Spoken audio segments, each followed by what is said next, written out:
കരശുചിത്വത്തിന്റെ ശക്തി എന്ന സന്ദേശം നൽകിക്കൊണ്ട് ആലപ്പുഴ വനിതാ ശിശു ആശുപത്രിയുടെ നേതൃത്വത്തിൽ ലോക കരശുചിത്വ ദിനം ആചരിച്ചു. ആശുപത്രി അങ്കണത്തിൽ നടത്തിയ പരിപാടി ആശുപത്രി സൂപ്രണ്ട് ഡോക്ടർ കെ ദീപ്തി ഉദ്ഘാടനം ചെയ്തു. ആർഎംഒ ഡോക്ടർ പ്രതീക്ഷ അധ്യക്ഷത വഹിച്ചു. ആശുപത്രി ഹെൽത്ത് ഇൻസ്പെക്ടർ ജയകൃഷ്ണൻ എസ് സ്വാഗത പ്രസംഗം നടത്തി. നിസ്സാരമായി ചെയ്യാൻ കഴിയുന്ന എന്നാൽ ഏറ്റവും ഫലപ്രദമായ ഒരു പ്രതിരോധ മാർഗമാണ് ശരിയായ കൈകഴുകൽ എന്ന വിഷയാവതരണം നടത്തിക്കൊണ്ട് വനിതാ ശിശു ആശുപത്രി ഗൈനക്കോളജിസ്റ്റ് ഡോക്ടർ പുഷ്പ സംസാരിച്ചു. തുടർന്ന് കരശുചിത്വവുമായി ബന്ധപ്പെടുത്തി ആന്റി മൈക്രോബെയിൽ അസിസ്റ്റൻസിന്റെ പ്രാധാന്യത്തെക്കുറിച്ച് പീഡിയാട്രീഷ്യൻ ഡോക്ടർ ശാന്തി ക്ലാസ് നയിച്ചു. ആശുപത്രി deputy superintendent doctor Shyamamol PS, nursing superintendent Bindu SM എന്നിവർ ആശംസകൾ പറഞ്ഞു. നഴ്സിംഗ് ഓഫീസർ ബിസ്മി സുനീർ കൃതജ്ഞതയും പറഞ്ഞു. തുടർന്ന് ആശുപത്രി നഴ്സിംഗ് വിഭാഗം, SME നഴ്സിംഗ് വിദ്യാർത്ഥികൾ എന്നിവർ സംയുക്തമായി നടത്തിയ നൃത്താവിഷ്കാരവും നടന്നു. ആശുപത്രിയിൽ മുഴുവൻ ഡിപ്പാർട്ട്മെന്റുകളുടെയും ജീവനക്കാരുടെയും നേതൃത്വത്തിൽ കരശുചിത്വ പ്രക്രിയ ഡെമോൺസ്ട്രേഷനും സംഘടിപ്പിച്ചു. മൈക്രോബ്സ് എന്താണ് മൈക്രോബ്സ് എന്ന് നമ്മൾ അറിയണം. മൈക്രോബ്സ് എന്ന് പറയുന്നത് രോഗാണുക്കളാണ്. അത് ബാക്ടീരിയ ആവാം, വൈറസ് ആവാം, ഫംഗസ് ആവാം, പാരസൈറ്റ് ആവാം, പലതരത്തിലുള്ള രോഗാണുക്കളുണ്ട്. അപ്പോൾ ഈ രോഗാണുക്കളാണ് നമ്മൾക്ക് പലതരത്തിലുള്ള പകർച്ചവ്യാധി രോഗങ്ങൾ ഉണ്ടാക്കുന്നത്. അപ്പോൾ ഈ രോഗാണുക്കൾക്കൊക്കെ നമ്മൾ മരുന്ന് കഴിക്കാറുണ്ട്, അല്ലേ? അപ്പോൾ രോഗാണുക്കൾക്കെതിരെയുള്ള മരുന്ന് കുറേ നാളായിട്ട് കഴിക്കുമ്പോൾ ചിലപ്പോൾ നമ്മൾ ആവശ്യമില്ലാതെയും കഴിക്കാറുണ്ട്. ആവശ്യത്തിന് തരുന്ന മരുന്ന് അത് കറക്റ്റ് എത്ര ദിവസം, 5 ദിവസം കഴിക്കുക, 7 ദിവസം കഴിക്കുക, ചിലത് 14 ദിവസം കഴിക്കാൻ പറയും. ഈ പറയുന്ന കറക്റ്റ് ഡോസ്, അത്രയും ഡ്യൂറേഷൻ, അത്രയും നാൾ കറക്റ്റായിട്ട് മരുന്ന് കഴിച്ചില്ലെങ്കിൽ എന്ത് പറ്റും? ഈ രോഗാണുക്കൾ, ഏത് രോഗാണുക്കൾക്കാണോ ഈ മരുന്ന് നമ്മൾ കഴിക്കുന്നത്, ആ രോഗാണുക്കൾ ഇതിനെതിരെ പ്രതിരോധം കൈവരിക്കും. അങ്ങനെ പ്രതിരോധം കൈവരിക്കുമ്പോൾ പിന്നീട് അതേ അസുഖത്തിന്, അതേ രോഗാണുക്കൾ കൊണ്ട് അതേ ആൾക്കോ അല്ലെങ്കിൽ മറ്റൊരാൾക്കോ രോഗം ഉണ്ടാകുമ്പോൾ ആ രോഗത്തിന് നമ്മൾ ആൻറ്റിബയോട്ടിക്കോ അല്ലെങ്കിൽ ആൻറ്റി വൈറൽ മരുന്നുകളോ കൊടുക്കുമ്പോൾ അത് ഏൽക്കത്തില്ല. അപ്പോൾ അതുകൊണ്ട് തന്നെ നശിപ്പിക്കാൻ പറ്റത്തില്ല. അങ്ങനത്തെ ഒരു അവസ്ഥയിലേക്ക് വരും. അപ്പം ഏറ്റവും കൂടുതൽ ഉപയോഗിക്കുന്നത് ആൻറ്റിബയോട്ടിക് ആയതുകൊണ്ട് ബാക്ടീരിയകൾക്കെതിരെയുള്ള രോഗങ്ങൾക്കാണ് ഇത് കൂടുതലായിട്ട് കാണുന്നത്. പക്ഷേ വൈറൽ രോഗങ്ങൾക്കും പ്രതിരോധ ശേഷി ഈ വൈറസുകൾ ഉണ്ടാക്കുന്നുണ്ട്, ഫംഗസുകൾ ഉണ്ടാക്കുന്നുണ്ട്. അപ്പോൾ അങ്ങനെ ഒരുപാട് രോഗാണുക്കൾ രോഗപ്രതിരോധ ശേഷി കൈവരിക്കുന്നുണ്ട്. അതായത് നമ്മളുടെ ആൻറ്റിബയോട്ടിക്കുകളെ മറികടന്നും അവർക്ക് ജീവിക്കാൻ പറ്റും. അത് നമ്മൾ ഉപയോഗിക്കുന്ന പലതരത്തിലുള്ള ആൻറ്റിബയോട്ടിക് നമ്മൾ ഉപയോഗിക്കുന്നുണ്ട്. പക്ഷേ ആ ആൻറ്റിബയോട്ടിക്കുകൾ കൊണ്ടൊന്നും തന്നെ ഈ രോഗാണുക്കളെ നശിപ്പിക്കാൻ പറ്റാത്ത ഒരു അവസ്ഥയിലേക്ക് പോയിക്കൊണ്ടിരിക്കുകയാണ് പതുക്കെ.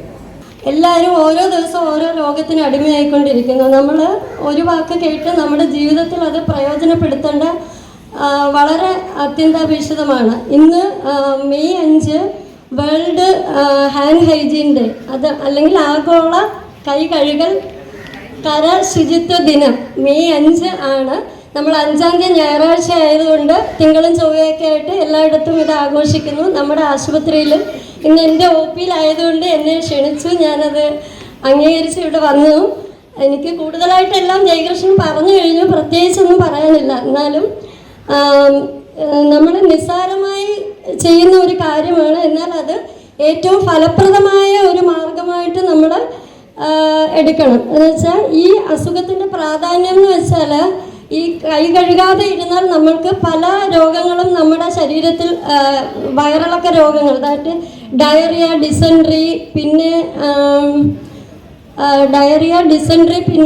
ഇൻഫ്ലുവൻസ, വൈറൽ അസുഖങ്ങളും ഇതിൻ്റെ കൂടെ വരും. വൊമിറ്റിങ്, ഹെപ്പറ്റൈറ്റിസ്, നമ്മുടെ മഞ്ഞപ്പിത്തം ഹാൻഡ് ഹൈജീൻ കൊണ്ട് ഒഴിവാക്കാൻ പറ്റുന്നതാണ്. പിന്നെ വൈറൽ അസുഖങ്ങളായ ഇൻഫ്ലുവൻസ, നമ്മുടെ മഹാമാരിയായി വന്നുകൊണ്ടിരുന്ന കോവിഡ് വരെയും കൈ കഴുകലും കൊണ്ട് നമുക്ക് പ്രതിരോധിക്കാൻ കഴിയുമെന്നാണ്. അടിസ്ഥാനപരമായിട്ട് ഇത് രണ്ട് പ്രവർത്തനങ്ങൾ രണ്ടും ഒന്ന് തന്നെയാണെങ്കിൽ തന്നെയും നമുക്കറിയാം ഇത് അവധിക്കാലമാണ്. അപ്പം അതുകൊണ്ട് തന്നെ കുട്ടികളുടെ ഭാഗത്തു നിന്നുള്ള ഒരു പാർട്ടിസിപ്പേഷൻ കൂടെ എൻഷുർ ചെയ്യുന്നതിന് വേണ്ടിയിട്ടാണ് ലോക തലത്തിൽ തന്നെ നമ്മളെല്ലാവരും ഈ ഒരു ദിനം, അതായത് മെയ് മാസം 5-ാം തീയതി ഈ ലോക കര ശുചിത്വ ദിനമായിട്ട് ആചരിക്കുന്നത്. അത് 2009 മുതലാണ്. മറ്റേത് ആഗോള കൈകഴുകൽ ദിനം നമ്മൾ തുടങ്ങിയത് 2008-ലും ഇത് 2009-ലുമാണ്. ഞാൻ നേരത്തെ സൂചിപ്പിച്ചു, ഏറ്റവും കൂടുതൽ മനുഷ്യ ശരീരത്തിൽ രോഗാണുക്കൾ പകരാൻ സാധ്യതയുള്ള മാർഗങ്ങൾ എന്ന് പറയുന്നത് കരങ്ങളിലൂടെയും അതുപോലെ തന്നെ നാം കഴിക്കുന്ന ഭക്ഷണപാനീയങ്ങളിലൂടെയും. ഒരു ദിവസം ശരാശരി 1 ദശലക്ഷത്തോളം അണുക്കളുമായി നമ്മുടെ കൈകൾ കോണ്ടാക്ട് ആകുന്നു എന്നാണ് കണക്കുകൾ സൂചിപ്പിക്കുന്നത്. അപ്പം അതുകൊണ്ട് തന്നെ ഈ കൈകഴുകലിൻ്റെ പ്രാധാന്യത്തെക്കുറിച്ചും അത്രയേറെ പ്രാധാന്യമുണ്ട് എന്നുള്ളത് ഈ ദിവസം നമ്മൾ ഓർമ്മപ്പെടുത്തുന്നു. ലോകാരോഗ്യ സംഘടനയുടെ നേതൃത്വത്തിൽ ലോകത്തൊട്ടാകെ തന്നെ ഈ പരിപാടി വലിയൊരു അവബോധമായിട്ട് തന്നെ ജനങ്ങളിലോട്ട് സൃഷ്ടിക്കുന്നു. നമുക്കറിയാം 2019 കോവിഡ് കാലഘട്ടത്തിൽ നമ്മൾ ഏറ്റവും കൂടുതൽ ചെയ്തുകൊണ്ടിരുന്ന പ്രക്രിയ എന്തായിരുന്നു ആ ഭാഗത്ത് അല്ലേ? ഏറ്റവും കൂടുതൽ നമ്മൾ കൈകഴുകലിനാണ് പ്രാധാന്യം കൊടുത്തിരുന്നത് അല്ലേ? അതിനോടൊപ്പം മാസ്കിന്റെ ഉപയോഗവും അതുപോലെ തന്നെ സോഷ്യൽ ഡിസ്റ്റൻസിങ്ങും ഒക്കെയാണ്. അപ്പോൾ ഇതിന് എത്രമാത്രം പ്രാധാന്യമുണ്ട് എന്ന് വെളിവാക്കുന്ന ഒരു ദിനം കൂടിയാണ് ഇന്ന്.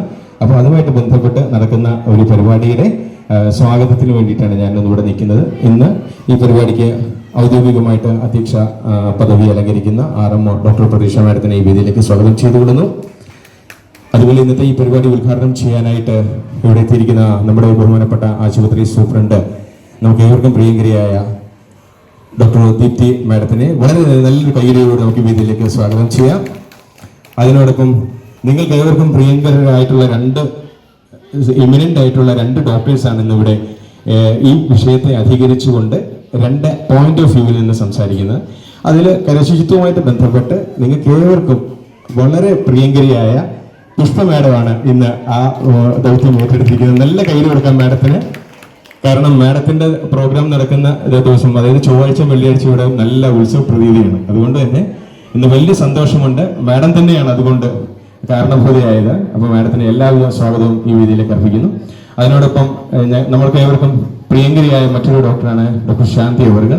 നിങ്ങൾക്ക് ഏവർക്കും അറിയാം, കുഞ്ഞുങ്ങളെ ഒരു തവണയെങ്കിലും കാണിക്കാത്തതായിട്ടുള്ളവരുണ്ടെന്ന് എനിക്ക് തോന്നുന്നില്ല ശാന്തി മാഡത്തിന്. അപ്പോൾ മാഡത്തിനെ ഈ വേദിയിലേക്ക് സഹർഷം സ്വാഗതം ചെയ്തുകൊള്ളുന്നു. മാഡം ആന്റി മൈക്രോബിയൽ റെസിസ്റ്റൻസുമായിട്ട് ബന്ധപ്പെടുത്തിയിട്ടുള്ള ഒരു കാര്യമാണ് നമ്മളോടൊന്ന് ഷെയർ ചെയ്യാൻ പോകുന്നത്. അതിനോടൊപ്പം ഇന്ന് വേദിയിലിരിക്കുന്നത് നമ്മുടെ നഴ്സിംഗ് സൂപ്രണ്ട് ബഹുമാനപ്പെട്ട ബിന്ദു മാഡം ഉണ്ട്. മാഡത്തിനെ ഈ വേദിയിലേക്ക് സ്വാഗതം ചെയ്യുന്നു. ഈ യോഗത്തിന് കൃതജ്ഞത പറയാനായിട്ട് എത്തിയിരിക്കുന്ന ശ്രീമതി ബിസ്മി സിസ്റ്റർ ഞാൻ ഈ വേദിയിലേക്ക് സ്വാഗതം ചെയ്തുകൊള്ളുന്നു.